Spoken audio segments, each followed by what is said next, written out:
बिहार विधानसभा चुनाव के बीच कांग्रेस नेता राहुल गांधी के एक बयान पर फिर से देश की राजनीति गर्मा उठी है। उत्तराखंड के सीएम पुष्कर सिंह धामी ने तो यहां तक कह दिया है कि जल्द ही प्रधानमंत्री मोदी का सपना पूरा होने वाला है।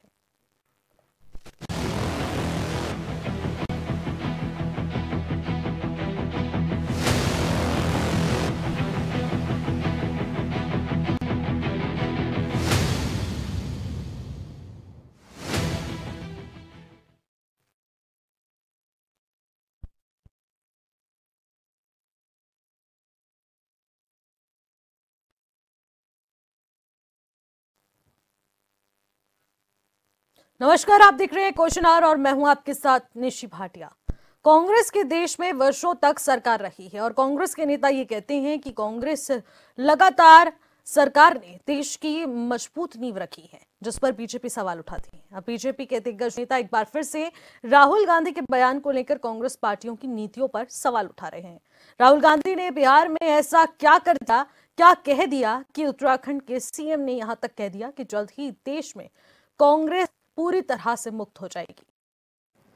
तो सेना पर फिर से सियासत शुरू हो चुकी है। राहुल गांधी के बयान पर बीजेपी काफी हमलावर है। अब इस बार उत्तराखंड के सीएम का सियासी पलटवार देखने को मिला, क्योंकि राहुल गांधी ने जिस तरीके से एक बयान जारी किया उस पर कहा जा रहा है कि कांग्रेस मुक्त भारत का सपना अब जल्द ही पूरा होने वाला है। बार बार राहुल गांधी सेना का अपमान करते हैं, आए दिन भाषणों में सेना का अपमान किया जाता है। राहुल भूल जाते हैं कि देश में सैन्य सम्मान सर्वोपरि है, लेकिन उसके बावजूद भी इस तरीके के बयान देना, राष्ट्र विरोधी विचारधारा का देश में कोई स्थान नहीं है। सीएम धामी ने कहा, देश तोड़ने अपमानित करने की जो सोच है वो कभी पूरी नहीं होगी।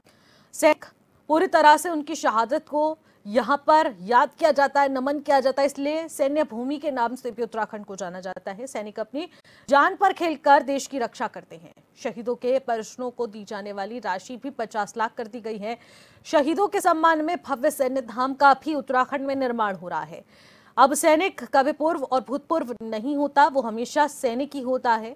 10% आबादी के कंट्रोल में देश की सेना और बड़े संस्थान, ये बयान अब खुद कांग्रेस पर भारी पड़ता हुआ नजर आ रहा है। राहुल गांधी चुनावी जनसभा में गए थे अपनी ओर वोट बटोरने के लिए, लेकिन वहां पर खेल ही पलट गया ऐसा कि अब राहुल गांधी के इस बयान को पूरी कांग्रेस समेटने में जुटी हुई है। लेकिन आखिरकार ऐसे बयान देते क्यों है और आखिरकार इस बयान को समेटते समेटते बीजेपी को आड़े हाथों क्यों लिया जा रहा है, आज इसी पर करेंगे चर्चा। हमारे साथ तमाम पैनलिस्ट भी जुड़ चुकी हैं, सीधे आपकी मुलाकात करा देते हैं। राजेश्वर पैनोली जो कि भारतीय जनता पार्टी के प्रवक्ता है, वो भी हमारे साथ वर्चुअली जुड़ चुकी हैं। पंकज छेत्री कांग्रेस प्रवक्ता वर्चुअली जुड़ चुके हैं। अंकेश भंडारी यूकेटी के प्रवक्ता हमारे साथ स्टूडियो से जुड़ चुके हैं। राकेश मिश्रा राजनीतिक विश्लेषक हैं, वो भी हमारे साथ इस वक्त स्टूडियो से जुड़ चुके हैं। सभी पैनलिस्ट का मैं स्वागत करूंगी। चर्चा की शुरुआत पंकज जी आपसे करना चाहूंगी। सेना में 10% आबादी के कंट्रोल में है, आए दिन सेना का अपमान आखिरकार क्यों, और वो भी ऐसी सभा से जहां पर सभी की निगाहें टिकी है। राहुल गांधी वहां जाकर इतनी बड़ी बात कह देते हैं। देखिए, सबसे पहले तो मैं जो धामी जी ने कहा उस पर बोलना चाहूंगा। धामी जी जो कह रहे हैं ना कि कांग्रेस भारत का सपना जो है नरेंद्र मोदी का साकार होने वाला है, तो सबसे पहले धामी जी ये समझ ले कि खटीमा से धामी को निर्वासित करने का खटीमा की जनता ने किया है। तो धामी मुक्त कब खटीमा हो गया है, वहां से उनको निर्वासित होकर भागकर जाना पड़ा और वो पहुंच गए कहाँ, चंपावत। तो ऐसी बड़ी बातें नहीं बोलनी चाहिए। और जो राहुल गांधी जी का राहुल गांधी जी ने कभी भी जो है फौज का अपमान नहीं किया है, देश का अपमान नहीं किया है। जिसकी परिवार से शहादत दी हो दादी ने, जिसके परिवार से शहादत दी हो उनके पिता ने, जिनके नाना ने देश का निर्माण किया हो, आजादी के योगदान दिया हो अहम, बताइए धामी जी कहाँ थे, या धामी जी के जो सर्वप्रिय नेता देश के प्रधानमंत्री हैं, उनका कोई योगदान उनके पूर्वजों का रहा है क्या? वो भी सैन्य परिवार से ही आते हैं पंकज जी। अरे हाँ जी, हेलो पंकज जी, वो भी सैन्य परिवार से आते हैं। जिन सीएम धामी की आप बात कर रहे हैं वो भी सैनिक परिवार से आते हैं। लेकिन आप मुझे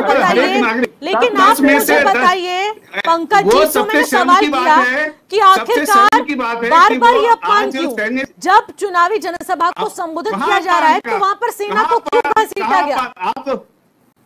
नहीं है, ये तो सरासर एक षड्यंत्र है जो कि पीछे अपमान के पीछे का बहाना खड़ा करके वोट बटोरने की साजिश है। आप बताइए। तो आप मुझे इस बयान का मतलब समझा दीजिए पंकज जी, फिर उसके बाद चर्चा आगे बढ़ पाएगी। निशी जी, फौज की बात आप जो करने वाला आदमी, सैन्य कल्याण मंत्री, जिसपे सैन्य धाम में भ्रष्टाचार के गंभीर आरोप लगे हैं, आज धामी जी उसको उनके साथ मंच शेयर कर रहे हैं। फौज का भगोड़ा जो टोपी पहन के वहां पर फिर भी जिनको अधिकार नहीं है टोपी पहन के बैठा है, वो सेना का पान है। जो इस तरीके की बात नहीं करनी चाहिए, ये बहुत जो है कच्ची बात है। और हमेशा जो इस प्रकार की बात करते हैं कि सेना का पान किया, देश तोड़ने की साजिश है।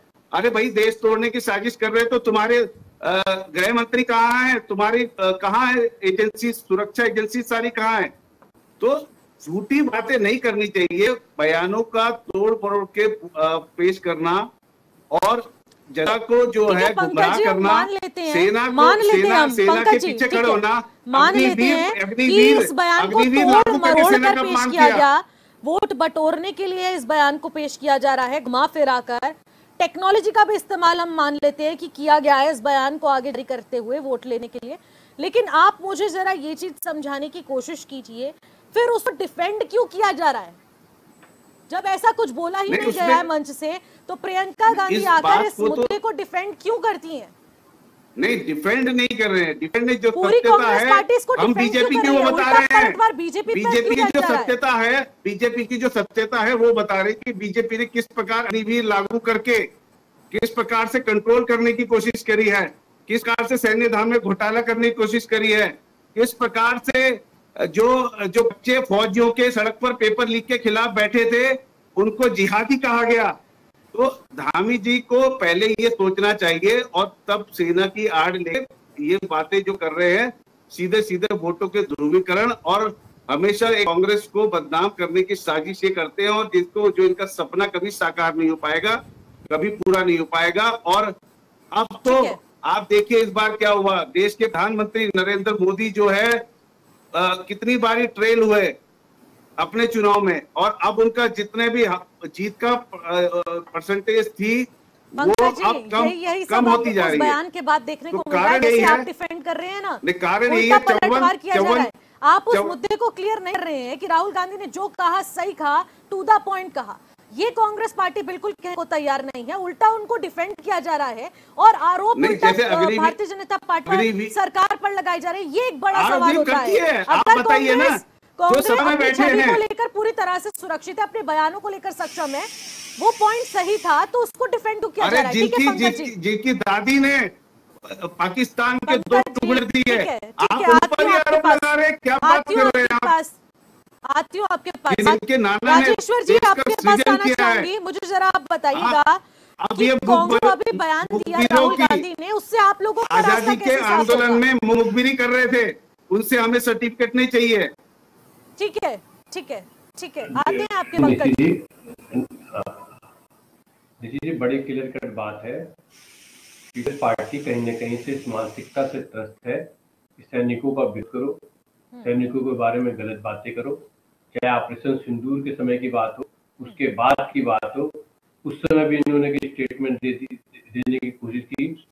आपके कितने ये गिरे, आपके मतलब लोग जो होते हैं अपने के साथ खड़े होते हैं, देश के सैनिक के साथ खड़े होते हैं, देश के सैनिक जो देश के मुख्य सेनाधिकारी हैं जो बात कह रहे हैं उनके साथ खड़े होते हैं, कि उनके साथ खड़े न होने की जगह आज भी बताने की कोशिश कर रहे हैं कि सेना 10% लोगों के कंट्रोल के साथ कंट्रोल में है।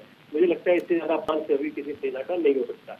जिस ढंग की बात इस सेना में भी कर रहे हैं, वहाँ जातिगत ये सब बातें भी कर रहे हैं, इस सेना का भी मनोबल तोड़ने की और सेना में भी कहीं न कहीं से एक टूट लाने की कोशिश कर रहे हैं, जो हमारे लिए और पूरे देश के लिए कहीं न कहीं पूरी तरीके से घातक है, पूरी जनता के लिए भी घातक है, भारत के लिए भी घातक है। और जिस ढंग से कहते हैं उस ढंग का मुझे नहीं लगता कि कोई भी देश प्रेमी पार्टी या देश प्रेमी नेता इस ढंग की बातें कर सकता है। और जिस ढंग के आरोप लगा देते हैं और सीधे से, क्योंकि इनको कहीं न कहीं लगता है कि हार और हताशा राजनीति के साथ। तो राजेश्वर जी, इससे क्या कांग्रेस मुक्त हो जाएगा भारत? देखिए, कांग्रेस मुक्त, क्या ये एक स्टेटमेंट काफी है? आप आप समझिए कि कांग्रेस मुक्त की बात क्या करें कि कांग्रेस की विचारधारा, कांग्रेस के जो तरीके काम करने के, उनसे हम भारत को मुक्त करने जा रहे हैं, व्यक्ति विशेष से मुक्त करने नहीं जा रहे। हम ऐसा नहीं कह रहे कि व्यक्ति विशेष या कुछ व्यक्ति जो है एलिमिनेट हो जाएंगे।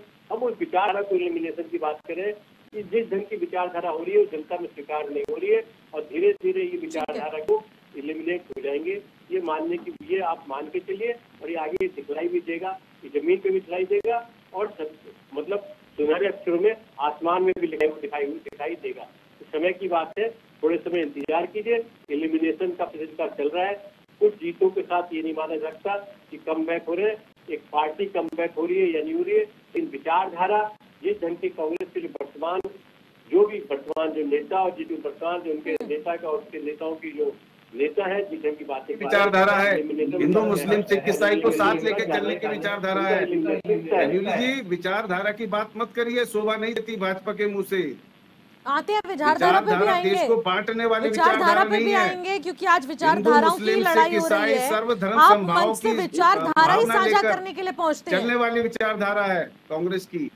महात्मा गांधी की विचारधारा है, अंबेडकर साहब की विचारधारा है, बुल्ला साहब की विचारधारा है।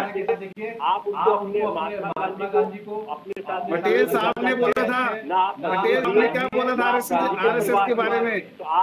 पटेल साहब ने आरएसएस के बारे में क्या बोला था? पटेल साहब ने आरएसएस के बारे में क्या बोला था? आप याद रखिएगा, आप याद रखिएगा। सरदार पटेल ने सरदार पटेल ने आरएसएस के बारे में क्या कहा था, ध्यान रखिएगा। आरएसएस वही है, बिल्कुल आरएसएस वही है, देश को तोड़ने वाली, देश को बांटने वाली, भाइयों से भाइयों को लड़ाने वाली। ठीक है, और इसीलिए रुक जाइए। एक करके अभी मौका दूंगी आप लोगों को भी, मैं अपनी विचारधारा दिखाने का, समझाने का एक और मौका मिलेगा आप लोगों को। ठीक है, अंकेश जी आपके पास आना चाहूंगी। मुझे जरा आप ये बताइएगा कि आखिरकार जब भी सेना का जिक्र होता है, कहीं पर भी सम्मान बात होती है, तो सभी लोग वहां पर उपस्थित हो जाते हैं। क्या सिर्फ वो दिखावे का यहाँ पर सैनिक सम्मान हम लोग देख पाते हैं, या फिर वाकई में राजनीतिक दलों को सैनिकों से कोई लेना देना भी है? क्योंकि अभी बिहार में जिस तरीके से रैली को संबोधित किया गया, क्या लगता है कि सेना पर ही सियासत गेम खेला जा रहा है? देखिए निशित जी, जहाँ तक बात है सेना पे राजनीति की बात है, उत्तराखंड प्रदेश एक ऐसा प्रदेश है जहाँ जनसंख्या के हिसाब से आप देखें तो सबसे ज़्यादा सैनिक बहुल्य प्रदेश कहा जाता है। जहाँ के लोग जो हैं, प्रत्येक परिवार से मुझे लगता है कि यहाँ के जो प्रत्येक परिवार है उनसे कहीं ना कहीं एक सदस्य जरूर सेना का सरहदों पे होगा, देश की सरहदों पे होगा और रक्षा कर रहा होगा एक प्रहरी की तरह। लेकिन जब हम देखते हैं कि किस तरह से चाहे भारतीय जनता पार्टी हो और चाहे कांग्रेस हो, दोनों ने जो है अपने अपने हितों के अनुसार सेना का जो है लाभ लेने का काम किया है। चाहे वो माननीय प्रधानमंत्री मोदी जी के द्वारा हो, चाहे आपने 2019 जब 2019 में जब वो हुआ था, उस समय आपने देखा होगा। उसके बाद ये एयर स्ट्राइक की जो बात आई थी, उसको किस तरीके से उस चुनाव में भुनाया गया। उसके बाद जब ये अभी पहलगाम जो हमला हुआ था, वहाँ पर भी उसको भी जो है कि जो सिंदूर करके ऑपरेशन सिंदूर चलाया गया था, उसको भी जो है प्रधानमंत्री मोदी जी ने जो है कि देखो, आपने देखेंगे बड़े बड़े पोस्टर लगे हुए थे, सेना से ज़्यादा जो है उनके पोस्टर ज़्यादा लगे हुए थे। उनके पोस्टरों को बड़ा चढ़ा करके भारतीय जनता पार्टी के द्वारा जिस तरह से दिखाया जा रहा था, तो मुझे लगता है कि सेना का जहाँ सेना को आगे करना था, वहाँ जो है कि प्रधानमंत्री जी के जो है बड़े बड़े पोस्टर। तो आप देखिए किस तरह का सम्मान आप कर रहे हैं, आप तो अपना राजनीतिक लाभ ले रहे हैं। और आप उसके बाद भी जो है वो पहलगाम के जो आतंकवादी हैं, उनको आज तक ये नहीं पता चला कि उनका हुआ क्या, कहाँ से आए, कैसे वो इन्फिल्ट्रेट हुए इस पूरे उसमें आपके पास। तो ये सारे प्रश्न चिन्ह हैं, चाहे भारतीय जनता पार्टी कितना भी कुछ कहे या कांग्रेस कुछ भी कहे, लेकिन दोनों पार्टियों ने जो है अपने अपने अनुसार जो है उसका अपने लिए राजनीतिक लाभ लेने का काम किया है आज इस पर्व में। और आज देखिए आप यहाँ असल मुद्दों के इतर जो हमारे मुख्यमंत्री जी किस तरह के कहाँ उन मुद्दों को लेकर के दूसरी तरफ डाइवर्जन का काम करने, चाहे बिहार चुनाव को लेकर के आप देखें तो आज जिस तरह से भारतीय जनता पार्टी ने और एक कांग्रेस की जो विचारधारा रही है इन्होंने हमेशा जो है जनता के जो आम मुद्दे हैं, जब इनको लगता है कि उन मुद्दों में जो है घिर रहे हैं, तो कहीं ना कहीं ये देश के जो जो मुद्दे हैं उनको उनसे जो वास्तविक मुद्दे हैं उनसे ध्यान भटकाने के लिए इस तरह के जो शिगुफे हैं उनको छोड़ने का काम करते हैं। उनको जो है जनता को डाइवर्ट करना है असल मुद्दों से। वो बेरोजगारी की बात ना हो, जो रोजगार के लिए जो उनकी बात ना हो, जो असली मुद्दे हैं उनकी बात ना हो।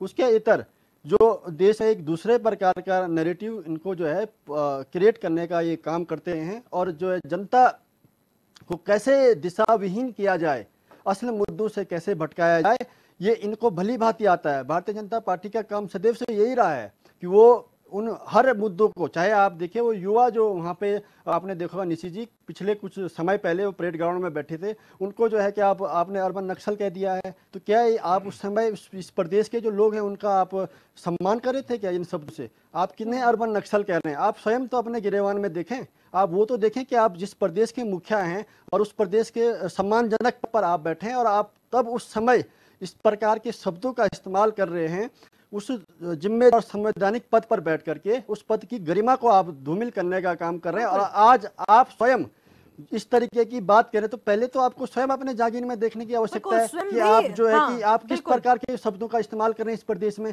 जिस प्रदेश में हमने आज तक सुने नहीं इस तरीके के करना भी बहुत ज्यादा जरूरी हो जाता है अंकेश जी, क्योंकि जब बयान दिए जाते हैं दोनों राजनीतिक दल पूरी जिम्मेदारी लें इस मुद्दे पर। ठीक है, आती हूँ आपके पास अंकेश जी। राकेश जी आपके पास आना चाहूंगी। राकेश जी, क्या कांग्रेस के पास मुद्दे खत्म हो गए हैं जो कि अब अपने संबोधन में और अपने विचारधाराओं के जरिए सैन्य सम्मान, सैन्य अपमान की बात यहाँ पर सामने रखी जा रही है? देखिए निशी जी, पहले तो हमें ये समझना चाहिए कि ये बयान कहाँ आया, किस परिप्रेक्ष्य में आया और क्यों कहा गया। देखिए बिहार में जातीय समीकरण बहुत है, फॉरवर्ड बैकवर्ड बहुत है, तो वहाँ पे फॉरवर्ड की जो संख्या है वो 10% है, बाकी 90% वहाँ बैकवर्ड है जिनमें विभिन्न प्रकार की जातियां उपजातियां हैं। तो वो कहना ये चाहते हैं कि ये जो भारत के जितने भी संसाधन हैं इन पर इनका कब्जा, और अभी भी उनके दिमाग में वो जो राजनीतिक पुंज है, ये हरिजन, बैकवर्ड, ब्राह्मण, क्षत्रिय, ये जाति जो व्यवस्था है उसको समायोजित करने के लिए उन्होंने 10% और 90% स्टेटमेंट जारी किया। वो उसको पूरी तरह से कह नहीं पाए और उन्होंने ये भी कहा कि सेना पर भी इन्हीं 10% का कब्जा है। मतलब वो ये कहना चाहते थे कि सेना में भी जो भर्ती होता है, सेना में जो सैनिक बनता है उसमें भी आरक्षण की कोई व्यवस्था नहीं है, जबकि इससे इतर व्यवस्था है। सेना में भी जो व्यवस्था है वो पूरी ही जो रिजर्वेशन पॉलिसी है उस पर लागू होती है। उन्होंने कहा कि जुडिशरी में भी, तो जुडिशरी में भी आप जाइए तो वहां भी पूरी रिजर्वेशन व्यवस्था लागू होती है। वो कहना ये चाहते थे कि जो 10% भारत देश में फॉरवर्ड है उन्हीं का पूरे सिस्टम पर कब्जा है, और वो संबोधित कर रहे थे 90% बैकवर्ड्स को। ये बिहार के परिप्रेक्ष्य से बात आई थी, लेकिन वो उसको क्लासीफाई नहीं कर पाए। क्लासीफाई इसलिए नहीं कर पाए कि सारे संसाधनों पर सभी जातियों के लोग, सारे धर्म के लोग हर जगह बैठे हैं। जुडिशरी में भी सारे लोग बैठे हैं, सेना में भी सारे लोग बैठे हैं, उसमें भी हरिजन हैं, बैकवर्ड हैं, सरदार हैं, गोरखा हैं, ब्राह्मण हैं, क्षत्रिय हैं, सब लोग हैं। तो वो जो जिस फितूर में उस बयान को देना चाहते थे, सत्यता तो ये है, अब उसको वो कैसे भी डिफेंड करें, लेकिन सत्यता ये है कि वो जातिवादी व्यवस्था को इंगित करना चाहते थे। अब चूंकि अंबानी और अडानी का फितूर, उन्हें लगता है कि भाजपा को फाइनेंसर अडानी और अंबानी है, तो उनको जोड़ने के साथ, और इसका एक परिप्रेक्ष्य और निकाल दीजिए कि भारत की जो आर्थिक स्थिति है उसमें 10% लोग ही ज्यादा इन्फ्लुएंसर हैं। आप उन्हें फॉरवर्ड क्लास कह लीजिए, चाहे वो बिजनेसमैन है, चाहे अच्छी क्लास की नौकरी में है, अब वो किसी भी जाति से है, किसी भी धर्म से है, लेकिन वही 10% है। और ये भी सत्यता है कि 90% लोग आज भी समाज में पिछड़े हैं। भले ही हमारा आंकड़ा आता हो कि हमने 25 करोड़ लोगों को आगे उठा दिया, हमारी गरीबी रेखा से नीचे उठ गए, फिर भी हम राशन 85 करोड़ लोगों को देते हैं। ये भारत की सत्यता है। बिल्कुल 85 करोड़ लोगों को आज भी प्रधानमंत्री खाद्यान्न योजना का लाभ लेते हुए लोग मिलेंगे। तो बिल्कुल, जब अगर सभी भोजन योजनाओं अनाज का- देने हाँ। की हमें जरूरत पड़ रही है, हाँ। इसका मतलब वो बैकवर्ड क्लास से आते हैं। बिल्कुल, तभी सभी मिलेगा। योजनाओं का लाभ जब पूरे भारतवासियों को मिल रहा है तो ये आरक्षण और जातिवाद करने से कुछ भी नहीं होता। हालांकि जिस जो परिप्रेक्ष्य टिप्पणी में- दी जा रही जिस है परिप्रेक्ष्य में बात उसका कर रहे थे- सियासत पर कितना गहरा प्रभाव पड़ेगा वो भी देखने वाला विषय रहेगा। लेकिन जिस तरीके से लगातार चर्चाओं का दौर जारी है और इस बयान को खूब ज्यादा मिर्च मसाले के साथ पेश किया जा रहा है और राजनीतिक दल इस पर खूब सुर्खियां बटोर रहे हैं, लेकिन आखिरकार इसका परिवेश क्या है, इस पर भी हम लोग चर्चा करेंगे। लेकिन एक छोटे से ब्रेक का वक्त हो चुका है, ब्रेक के बाद जो लौटेंगे आप बने रहिएगा। ब्रेक के बाद एक बार फिर से आपका स्वागत करते हैं और क्वेश्चन आवर में आज एक बड़े मुद्दे पर चर्चा हो रही है कि आखिरकार कांग्रेस मुक्त भारत का सपना जो भारतीय जनता पार्टी सरकार देख रही है, आखिरकार ये साकार हो पाएगा या नहीं। आज इस मुद्दे पर बहुत बड़ी बहस है क्योंकि राहुल गांधी ने जो बड़ा बयान दिया उसके जरिए सियासी घमासान देखने को मिल रहा है और इसी पर हमारी चर्चा जारी। हमारे साथ हमारे पैनलिस्ट लगातार बने हुए हैं, पैनलिस्ट का रुख करेंगे। राकेश जी, आपके पास आना चाहूंगी क्योंकि ब्रेक से पहले मैं आपसे ही चर्चा कर रही थी और बहुत महत्वपूर्ण विषय टॉपिक पर हम लोग इस वक्त डिस्कशन कर रहे थे, लेकिन उसमें मैं एक अपना क्वेश्चन और पॉइंट जोड़ना चाहूंगी। देखिए, ऑपरेशन सिंदूर हो या फिर अन्य ऐसे सैन्य ऑपरेशंस जहां पर हमारे सैनिकों को बड़ी सफलता मिलती है, तो उस समय हम लोग देखते हैं कि सैनिक सम्मान किस तरीके से होता है और आखिरकार सैनिकों का किस तरीके से सम्मान किया जा सकता है, वो सब हम लोग तभी देख पाते हैं। हमारे युवा, हमारे बच्चे तब जाकर समझ पाते हैं कि उनकी अहमियत क्या होती है। क्या ये सिर्फ और सिर्फ राजनीतिक दिखावा है या फिर क्रेडिट लेने की होड़ में ये सब किया जाता है? क्योंकि वाकई में हम लोगों को हर एक दिन सैन्य सम्मान करना चाहिए। बिल्कुल करना चाहिए निशित जी। अगर वो सेना हमारे देश की सशक्त है तो हम सुरक्षित हैं। कोई भी दुश्मन देश या कोई भी हमारे ऊपर निगाह उठाकर नहीं देख सकता। हाँ। सेना को सल्यूट करना चाहिए, सेना का सम्मान करना चाहिए, लेकिन सेना पे प्रश्न नहीं खड़ा करना चाहिए। बिल्कुल, किसी भी राजनीतिक कोई भी हो XYZ, उस सेना के खिलाफ या सेना के बताए हुए स्टेटमेंट को जब हमारे देश के नेता ये पूछते हैं कि कितने राफेल गिरे, तब मुझे भी कष्ट होता है। तब मुझे भी कष्ट होता है जब हमारे देश के नेता ये पूछते हैं कि हमारे देश में ऑपरेशन सिंदूर हुआ तो कैसे हुआ, तब कष्ट होता है कि आज हमारे सेना पे सवाल होता है। जब हमारे देश के नेता ये पूछते हैं कि बालाकोट हुआ था कि नहीं हुआ था, तब कष्ट होता है। लेकिन आज ये प्रश्न नहीं था। आज प्रश्न क्या था? उन्होंने एक व्यवस्था के बीच में बोला था कि सेना भी उसमें है। तो सेना अगर उसमें है तो इसका मतलब 10% फॉरवर्ड ही सेना पर कब्जा करके बैठे। अब वो 10% लोग ही उस सेना को आदेशित करते हैं, जबकि सेना का ना ये चाल है ना चरित्र है। सेना तो पूरे देश की है। और अभी कल हमारा सदन समाप्त हुआ, दोनों पक्षों ने, कांग्रेस ने भी और भाजपा ने ठीक तरीके से सदन को चलाया और गौड़ मुद्दों को उठाया गया। विपक्ष ने भी अपनी भूमिका को बखूबी निभाया। लेकिन एक बयान बहादुर नेता, सच में कहता हूं कि जब भी जान आती है तो एक बयान ऐसा आता है कि फिर हम लोग वहीं पहुंच जाते। ये बहुत ही असंवेदनशील बयान है। मैं इसकी निंदा करता हूं कि अगर ऐसी बात कही गई। 10% फॉरवर्ड ही देश के संसाधनों पर कब्जा करके बैठे, ये समझ में बात नहीं आती। या 10% लोग ही देश को चलाते हैं, ये भी समझ में नहीं आती। देश का हर वर्ग की भागीदारी है सरकार के हर संस्थान में, हर इंस्टीट्यूशन में। यह बात कहना बहुत ही गलत है और निंदनीय भी है। अब भाजपा तो वही राजनीति करेगी जो उसे सूट करेगी। जुटरी के बारे में तो नहीं मुख्यमंत्री जी ने कहा। हाँ। और चीजों के बारे में तो नहीं कहा। चूंकि सेना हमारी संवेदना से जुड़ा हुआ है तो भाजपा उसको कैस कर रही है। बिल्कुल बिल्कुल, यहाँ पर राकेश जी ये पॉइंट निकलकर सामने आता है कि आखिरकार जब बयानबाजी का दौर शुरू होता है तो राजनीति में आखिरकार सैनिकों को क्यों सीटा जा रहा है, उन 10% लोगों का जिक्र क्यों किया जा रहा है और उन 90% लोगों को अलग क्यों किया जा रहा है, ये आंकड़ा ही अलग क्यों हो रहा है, ये भी एक अपने आप में बड़ा मुद्दा है। जब विकास की बात होती है तो विकास सभी समस्त भारतवासियों के लिए होता है, और जो राशन की बात होती है या फिर अन्य व्यवस्थाओं की बात होती है, अन्य चीजों की बात होती है, तो उसमें पूरे भारत को साथ लेकर चलने की ही बात होती है, किसी वर्ग विशेष को लेकर नहीं होती है। लेकिन पंकज जी, एक बयान के साथ आपके पास आना चाहूंगी। यहाँ पर एक बड़ी बात कही गई है, क्या राहुल गांधी विदेशी शक्तियों के साथ मिलकर सेना और देश को अपमानित करने की कोशिश में जुटे रहते हैं? क्योंकि जब भी कोई बयानबाजी होती है या फिर स्टेज से जनता को संबोधित करना हो, या तो सैनिकों का अपमान किया जाता है, या फिर अन्य विशेष मुद्दों पर यहाँ पर टिप्पणी कर दी जाती है, या फिर अन्य मुद्दों को घसीट कर लाया जाता है जिसका प्रदेश के विकास और जनता से बिल्कुल भी ताल्लुक नहीं होता, बल्कि अपमानित करने के दौर पर उसको यहाँ पर आगे रखा जाता है। क्या वाकई में इस स्टेटमेंट को आप सही मानते हैं? क्या कांग्रेस इसी विचारधारा पर काम कर रही है विदेशी शक्तियों की? देखिए, कांग्रेस की विचारधारा देश ही नहीं, अंतर्राष्ट्रीय स्तर पर पूरी दुनिया को पता है।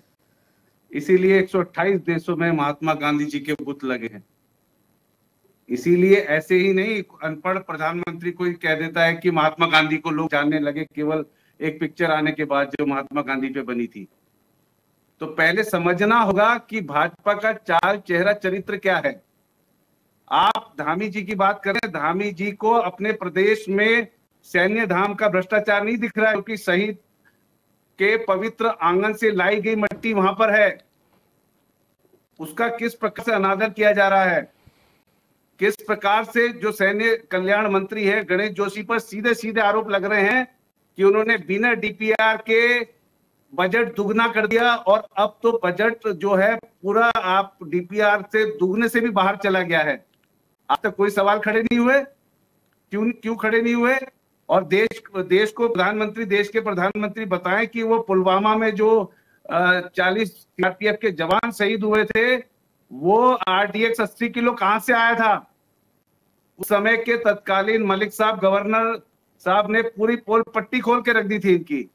और अगर जहां तक ये बात करते हैं विदेशी ताकतों के साथ कांग्रेस का जोड़ है या देश को अपमानित करना चाह रहे हैं, करते हैं, तो आप क्या झक मार रहे हैं क्या? कहाँ है आपका खुफिया विभाग? कहाँ है आपके सारी एजेंसीज? हम तो खुला कह रहे हैं, परंतु आपको देश को अपमान करना है। हम तो कह रहे हैं जो दोषी है, जो देश के खिलाफ जाएगा, सेना के खिलाफ जाएगा, उस पर मुकदमा करिए, उसको जेल भेजिए। परंतु आपने सिर्फ नाटक करना है। राहुल गांधी के बयान को विचारधारा नाम दे रहे हैं, उनका भी कहने का कॉन्टेक्स्ट विचारधारा ही है। ऐसी कैसी बात कर रहे हैं आप? आज सुनिए, जिसके परिवार से देश के लिए आहुति गई हो, जिन्होंने देश को बलिदान दिया है देश के लिए, तो फिर ऐसे भाषण स्वतंत्रता दिलाई है, वो देश अपमान करेंगे? आप कैसी बात कर रहे हैं? आप धामी जी की बात, जो प्रदेश पे बात हो रही है, जो धामी जी ने कहा है, पहले उस पर भी बात होनी चाहिए। उसकी बात को घुमा फिरा के कहां गई वो? ऑपरेशन सिंदूर में लाहौर तक कब्जा कर लिया गया था। क्यों नहीं क्वेश्चन करेंगे? पंकज जी, बताइए आप। लाहौर तक कब्जा कर लिया गया था, कैसे गुमराह करने के? उसके बाद सीडीएस ने किस प्रकार से बन दिया बाहर जाकर? आप बताइए। देश का सम्मान, देश के गौरव, आर्मी से आप खिलवाड़ मत कीजिए। आर्मी के कई अधिकारी, सैन्य अधिकारी बोल चुके हैं कि देश की राजनीति अब सेना पे हावी हो रही है। ये रिटर्न कोट है। ठीक है, छोटी सी बात बताइएगा मुझे। उन्होंने साफ कहा है कि देश की राजनीति सेना पे हावी हो रही है। में से भी ताल्लुक रखती है? आप मुझे बताइए जरा। बिल्कुल नहीं रखती है, बिल्कुल नहीं रखती है। तो एक राजनीतिक संबोधन में सेना का नाम, सेना पहले है, क्यों आ जाता है? सर्वदा पहले है। 10% की संख्या में सेना को क्यों घसीट लिया जाता है? आप मुझे बताइए। राजनीति और जाति से सेना का कोई लेना देना नहीं है। वो एक खुद इंडिपेंडेंट बॉडी है, उसका सम्मान पूरा देश करता है, हर एक वो कहने की बात है। मिसाल पे तो आप समझिए ना, सेना को बेच खा गए। अग्निवीर लागू करके किस प्रकार से हम के साथ खिलवाड़ किया जा रहा है। युवाओं का भविष्य चौपट, उन्हें सेना पे मरने के लिए छोड़ दिया गया है। किस प्रकार से आप बताइए। चीन ने कब्जा कर लिया था, मानने को तैयार नहीं है। किस प्रकार से हुआ, किस प्रकार से हर बारी सेना के जो है समान खिलवाड़ किया है केंद्र सरकार ने। पंकज जी, ये जो 10% की बात को डांटने वाली स्थिति हो रही है। पंकज जी, मैं राकेश मिश्रा बोल रहा हूं। ये जो 10% की बात हुई थी, 90% और 10%, ये 90% क्या है और 10% क्या है? ये वही है जो आपने अभी कहा, आपने मेरे से बेहतर तरीके से भी समझाया और आपने बहुत अच्छी तरीके से बताया कि यही जो कब्जे की बात है, अब उसमें सेना को कॉन्टेक्स्ट में कहा गया कि उसमें किस प्रकार से अभी दलित पिछड़े वर्ग को, ओबीसी को, अन्य जो पिछड़े वर्ग हैं उनको वो अधिकार नहीं मिला है जो मिलना चाहिए। नहीं तो सारे भारत के सारे संसाधनों पर इन सबका अधिकार है कि नहीं है? मतलब जो लोग हैं, चाहे वो अधिकार है ना, बिल्कुल अधिकार है, जुडिशरी में भी है, बिल्कुल आदमी पर अधिकार, एक एक आदमी का अधिकार है, परंतु उन्हें अधिकार दिया नहीं जा रहा है। आज क्या पंकज जी आज जो बात राकेश मिश्रा जी कर रहे हैं, ये बात की अपेक्षा हम लोग आपसे कर रहे थे मिश्रा जी की कि बात आप इस बयान को पूरी तरह से एक्सप्लेन करें, वो पॉइंट रखें कि राहुल गांधी किस विजन के साथ, किस विचारधारा के साथ इस बयान को दे रहे थे और उन्होंने इस बयान में क्या कुछ शुमार किया और जिसको गलत कॉन्टेक्स्ट में पेश किया गया। निशी जी, मुझे बड़ा दुख होता है जब आप बार बार ये कहती है किस विचारधारा, किस विचारधारा, क्योंकि आप ही ने इस बात का जिक्र किया पंकज जी, हिंदू मुस्लिम सिख ईसाई की विचारधारा, गांधी की विचारधारा, पटेल की विचारधारा, सुभाष चंद्र बोस की विचारधारा जिक्र किया। मैंने तो इस शब्द का इस्तेमाल ही नहीं किया। मेरा तो इस पूरे डिबेट में इस शब्द का इस्तेमाल करने का दूर दूर तक ताल्लुक नहीं था, लेकिन आपने इस शब्द को लेकर आए तो विचारधारा पर ये बातचीत हो रही है। बिल्कुल कांग्रेस की विचारधारा, मैंने कहा ना आपको, अंतरराष्ट्रीय स्तर पर सबको पता है। आज पूरा 128 देशों में जहां गांधी के बुत लगे, सबको पता है गांधी कौन थे, गांधी की विचारधारा क्या थी। लेकिन राहुल गांधी कौन है ये कैसे पता चलेगा? प्रियंका गांधी कौन है ये कैसे पता चलेगा? सोनिया गांधी कौन है ये कैसे पता चलेगा? मुझे बताइए, क्या सिर्फ महात्मा गांधी ही कांग्रेस लेकर चलती रहेगी? आगे अन्य पीढ़ियां, क्या इससे विकास होगा? आप जैसे पढ़े लिखे व्यक्ति ऐसी बात करते हैं जिनके पिता के लाश के टुकड़े हो गए थे, शहीद हो गए देश के लिए, आप उनको बोल रहे हैं उनके पिता कौन थे? सम्मान पूरा विश्व करता है, लेकिन राहुल गांधी जो बयान दे रहे हैं तो आप महात्मा गांधी तक क्यों पहुंच रहे हैं? आप राहुल गांधी की बात कीजिए ना, जो अभी इस वक्त यहाँ पर है, मौजूदा स्थिति में जो बयान दिया जा रहा है उनकी बात क्यों नहीं करते आप? महात्मा गांधी की विचारधारा पर क्यों चल रहे हैं आप? अरे क्यों? बीजेपी आरएसएस नहीं बोलती गोलवर्कर की बात, बीजेपी आरएसएस नहीं करती। ठीक है, पंकज जी, आप जो मैं सवाल कर रही हूँ उसका जवाब नहीं दे पा रहे। बीजेपी आरएसएस नहीं करती नाथूराम गोडसे की बात, हर बात बोलिए कभी। बिल्कुल ठीक है, ऐसा नहीं होता ना। अभी हम बड़ा बात करते हैं नाथूराम। बड़ा दुख होता है कि जब आप लोग ये कहते हैं कि राहुल गांधी कौन है, प्रियंका गांधी कौन है, तो आप मुझे बताइए ना, आप महात्मा गांधी कौन है इसका जब आप जिक्र कर रहे हैं वो सब पूरा विश्व जानता है, लेकिन राहुल गांधी कौन है वो कौन बताएगा? हम ये कहना चाहते हैं हम कभी देश को, हम कभी देश का अपमान नहीं कर सकते, हम कभी देश की सेना का अपमान नहीं कर सकते, महात्मा गांधी राष्ट्रपिता हैं, का अपमान नहीं कर सकते। महात्मा गांधी को राष्ट्रपिता कहा गया है, कांग्रेस की विचारधारा नहीं कहा गया है, राष्ट्र के पिता को के रूप में हम विचारधारा, जो विचारधारा हमें गांधी जी ने दी है, उस विचारधारा राजेश्वर जी मुझे बताइए, आप अभी यहाँ पर अंकेश जी ने भी जिक्र किया, अंकेश जी ने भी इस बात का जिक्र किया, जब सैन्य सम्मान की बात आती है सीएम धामी पूरी तरह से मोड में नजर आ रही है जब से राहुल गांधी ने ये बयान दिया। कहाँ है बताइए ना, सैन्य धाम का भ्रष्टाचार। आती हूँ पंकज जी, आ रही हूँ आपके सवाल पर, रुक जाइए, सुन तो लीजिए आप, सुन लीजिए मेरा सवाल तो मुझे लेने दीजिए। आप ऐसे बोलेंगे मैं सवाल नहीं ले पाऊंगी, रुक जाइए। ठीक है राजेश्वर जी, बड़ा सवाल ये है कि जब सीएम पुष्कर सिंह धामी इस बात का जवाब देते हैं, पलटवार करते हैं और सीधे राहुल गांधी के बयान को तथ्यों पर लेकर बोलते हैं कि सैनिकों का सम्मान पूरी तरह से हर बार अपमानित करते हुए भाषणों के माध्यम से राहुल गांधी देते हैं, पूरी कांग्रेस पार्टी इसकी आलोचना करती है, लेकिन अब इस तरीके से जो देखने को मिल रहा है, तो सैनिकों के सम्मान की बात जब सीएम पुष्कर सिंह धामी कर रहे हैं, ऑपरेशन सिंदूर हमने देखा, बड़े बड़े पोस्टर्स की जब बात सामने आई तो अंकेश जी ने भी इस बात का जिक्र किया कि उसमें मोदी सबसे ज्यादा रिफ्लेक्टेड रखे, यानी कि बड़े बड़े पोस्टर में सैनिकों से ज्यादा मोदी उस वक्त नजर आए, हमारे प्रधानमंत्री नजर आए, जो कि कहीं से भी गलत नहीं है, लेकिन सारा क्रेडिट लेने की कोशिश यहां पर की गई ऑपरेशन सिंदूर के नाम पर। लेकिन आपसे जानना चाहूंगी क्या ये सिर्फ दिखावे का सम्मान है या वाकई में भारतीय जनता पार्टी सैनिकों का सम्मान करना जानती है? देखिए, भारतीय जनता पार्टी सैनिकों का सम्मान करने अच्छे दिल से सम्मान करती है, नैतिकता से सम्मान करती है, मॉरल से सम्मान करती है और हर ढंग से सम्मान कर सम्मान ही नहीं, उनकी जो जरूरत की चीजें होती है उनको भी पूरा करने की कोशिश, चाहे उनके हथियार लाने की जरूरत है तो उनकी भी पूरा करने की जरूरत है, मॉडर्न टेक्नोलॉजी लाने की जरूरत है तो उनको भी खड़ी होती है और हमेशा और हर तरीके से सैनिकों के साथ खड़ी है, सेना के साथ खड़ी है और सेना सम्मान के साथ खड़ी है। उनके जो इक्विपमेंट, चाहे लड़ाकू विमान लाने हो, चाहे लड़ाकू शिप लाने हो, चाहे सैनिकों के लिए हथियार लाने हो, चाहे उनके लिए बूट लाने हो, चाहे उनके लिए कपड़े की व्यवस्था करनी हो, उनको कारगिल में व्यवस्था करनी हो, सारी व्यवस्थाएं करने के लिए सरकार रहती है। और चाहे आश्रितों की व्यवस्था करनी हो, चाहे उनके जो शहीदों के जो शहीद हैं उनके लिए कोई व्यवस्था करनी हो, उनके लिए आज भी धामी ने क्लियर कट सब चीजें आपको बताई है। आपने पहले से ओपनिंग स्टेटमेंट में सारी चीजें बताई, को मैं बार बार दोहरा नहीं रहा हूँ। जहां तक भारतीय जनता पार्टी की बात है, वो बड़े गठ है, सैनिकों के सम्मान के साथ खड़ी है और सैनिकों के सम्मान और सैनिकों का मतलब देश का सम्मान और देश का मान सम्मान मतलब आम जनता का मान सम्मान है।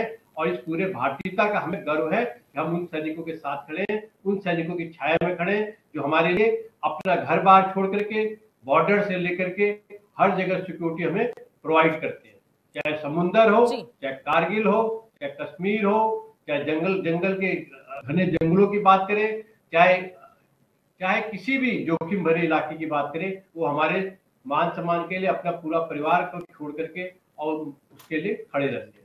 हमारा भी उनके प्रति पूरी सम्मान है। और जहां तक राहुल गांधी जी की बात है, सिर्फ वोट की राजनीति करने के लिए आप जिस ढंग से सेना का इस्तेमाल करने की कोशिश कर रहे हैं, मुझे लगता है इससे ज्यादा निंदनीय काम कोई नहीं हो सकता। और इस ढंग की पार्टी को या इस ढंग की पार्टी को के प्रमुख को या इस ढंग की पार्टी जो प्रमुख जो लोग चलाते हैं, उनको इस देश में पार्टी चलाने का कोई अधिकार नहीं और उनका कहीं ना कहीं इस विचारधारा के जो लोग के साथ चल रहे हैं उनका कहीं ना कहीं समापन होना चाहिए और खात्मा होना चाहिए। और हमें लगता है कि जल्दी खात्मा और समापन होगा। ठीक है राजेश्वर जी। अंकेश जी, एक सवाल लेना चाहूंगी आपसे। एक पूरी तरह से एक इमेज क्रिएट हो जाती है जब भी कोई बयान जारी होता है और उसके जरिए एक नैरेटिव सेट हो जाता है और आगे के चुनाव में इसकी बहुत अहम योग्यता हम मान सकते हैं कि वो देखने को मिलती है। अब यहाँ पर सैनिकों का जिक्र करके एक बहुत बड़ा नैरेटिव सेट हो गया है, चाहे इसे तोड़ मरोड़ कर पेश किया जा रहा हो या फिर इसको और भी ज्यादा सुर्खियों में लाने के लिए वायरल किया जा रहा हो, लेकिन जो बयान दिया गया है वो उससे कांग्रेस भी नकार नहीं सकती और भारतीय जनता पार्टी इसका पूरा लुत्फ उठाने की कोशिश कर रही है। लेकिन अगर देखने को मिले कि बिहार की रणभूमि से यहां तक उत्तराखंड की रणभूमि तक किसका क्या कुछ प्रभाव पड़ता हुआ नजर आएगा, क्योंकि 2027 भी नजदीक है। देखिए निशी जी, जहाँ तक उत्तराखंड के परिप्रेक्ष्य बिहार के परिप्रेक्ष्य में करें तो ये तो आने वाला समय बताएगा।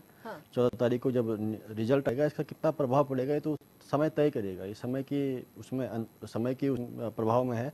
लेकिन जहाँ तक उत्तराखंड प्रदेश की हम बात करें तो उत्तराखंड प्रदेश की जो फिजाओं में आजकल आप देख रहे होंगे जिस तरह से जो यहाँ की आबो हवा बदल चुकी है। आपने विधानसभा का विशेष सत्र देखा होगा जिसमें कि हमारे जो दोनों पार्टियों के राष्ट्रीय पार्टियों के विधायक हैं जो आज मौजूद हैं उस विधानसभा में, तो उनकी जो फिजा जो जिस तरह से उत्तराखंड क्रांति दल ने जो पिछले विगत 2 साल से लगातार जन मुद्दों के लिए सड़कों पर संघर्षरत रही, उन्होंने जो है कि कहीं ना कहीं प्रभाव छोड़ा है। और इस बार लोगों ने भी मन बनाया कि कहीं ना कहीं जो क्षेत्रीय पार्टियों को आगे करके एक जो यहाँ की जो समस्या मूलभूत जो मुद्दे रहे हैं हमेशा से, जो मुद्दे आज तक इन दोनों पार्टियों ने 25 वर्ष के दौरान उनको गौण करके रखा हुआ था, आज वो मुद्दे जिस तरह से आपने देखा होगा विशेष सत्र में वो सारे जो विधायक हैं उनके द्वारा, चाहे वो हरिद्वार के हैं, उधम सिंह नगर के हैं या पर्वतीय जिलों के भी जो भी विधायक हैं, सबके मुख से एक ही बात थी, पहाड़ पहाड़ और पहाड़। तो ये पहाड़ी, वैसे भी हमारा जो प्रदेश है ये पहाड़ी प्रदेश है और इसको है कि डेमोग्राफिक चेंज करके या इस तरीके के जो नए नए शब्दों की उत्पत्ति ये लोग कर रहे हैं अपने अपने विशेष उससे, क्योंकि विशेष करके डेमोग्राफिक चेंज एक विशेष धर्म को लेकर के या फिर इस तरीके से जो लोगों ने इन चीज़ों को बदल किया है। लेकिन आज जो उत्तराखंड का जो आम जनमानस जो वास्तविक उन तमाम जो समस्याएं हैं जिनसे वो परेशान है उसको लेकर वो आज वास्तविक रूप से जाग चुका है। और उनको अब ये हो गया कि बीजेपी जो है बट में, मुझे लगता है कि सीएम धामी को जो है कि ये मुद्दा जो कांग्रेस ने दिया है, बौखलाहट में उन्होंने इसको लपक तो लिया, लेकिन इसका कितना प्रभाव पड़ेगा ये तो समय बनेगा। और जहाँ तक मुझे लगता है कि उत्तराखंड एक सैनिक बहुल्य क्षेत्र है, बहुल्य रहा है और बहुल्य प्रदेश रहा है पहले से, तो यहाँ मुझे नहीं मैं भी स्वयं एक सैनिक परिवार से आता हूँ और मुझे लगता है कि ऐसा ही प्रत्येक उत्तराखंडी यहाँ पे जो है सैनिक परिवार से आते हैं। हाँ, और उनको पता है, उनको सर्टिफिकेट लेने की आवश्यकता नहीं है और धामी क्या बोले क्या नहीं बोले उससे कोई फर्क नहीं पड़ता है। फर्क इस बात से पड़ता है कि हमारे जो वास्तविक मुद्दे हैं उसके लिए सरकार कितनी प्रभावशाली है, कितने प्रभाव रूप से काम कर रही है। क्योंकि प्रदेश में अन्य मुद्दे भी अभी बाकी पड़े हैं और उस पर भी सरकार विशेष तौर पर ध्यान दे, मुद्दे हैं जी, ना कि सिर्फ धर्म पर राजनीति हो, सेना पर राजनीति हो, इससे उठकर भी बहुत सारे मुद्दे धर्म और जिसको लेकर ही राज्य का गठन हुआ। ठीक है अंकेश जी, मैं आपके पास आऊंगी, लेकिन राकेश जी एक फाइनल कमेंट के तौर पर एक सवाल लेना चाहूंगी आपसे कि सेना पर दिए गए बयान से राहुल गांधी का जो स्टेटमेंट रहा है उसे प्रदेश पर कितना ज्यादा इफेक्ट पड़ने वाला है, क्योंकि हमारी ये सैन्य भूमि है और आखिरकार प्रदेश कांग्रेस खास तौर पर क्या कुछ असरदार रहेगा? देखिए, उत्तराखंड में सैनिकों की भूमि रही है, यहाँ भूतपूर्व सैनिक भी हैं, वर्तमान सैनिक भी हैं और सेना के साथ पूरे प्रदेश का सेंटीमेंट जुड़ा हुआ बिल्कुल है ना। तो आज कांग्रेस के जो शीर्षस्थ नेता हैं या जो भी हैं उनके द्वारा ऐसी बात कही गई कि 10% फॉरवर्ड पे मैं अपने कांग्रेस के प्रवक्ता से यही जानना चाहता था कि वो 10% में क्या हरिजन, बैकवर्ड या पिछड़ी नहीं आते हैं क्या?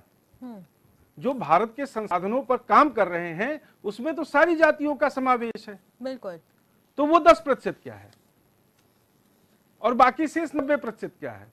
तो ऐसी जातिवादी व्यवस्था को धकारने का काम आज की जनता कर रही है।